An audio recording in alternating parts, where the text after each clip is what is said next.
Dribble, exhibition, pass number 2. Dribble, exhibition, pass number 3. Pass number 1. Shoot the ball by number 1. Number 1.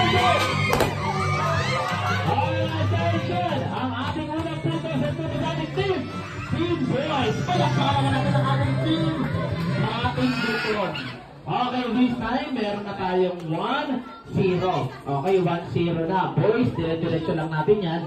Kayo na yung magwawaging. Girls, habol tayo, isa lang lamang nila. Now, place the ball at number 2. Place the ball at number 2. Now, let's start the mad basketball. Dribble, exhibition, pass to number 4. Dribble, exhibition, pass to number 1. Pass to number 3, pass to number 4. Dribble, exhibition, pass to number 2.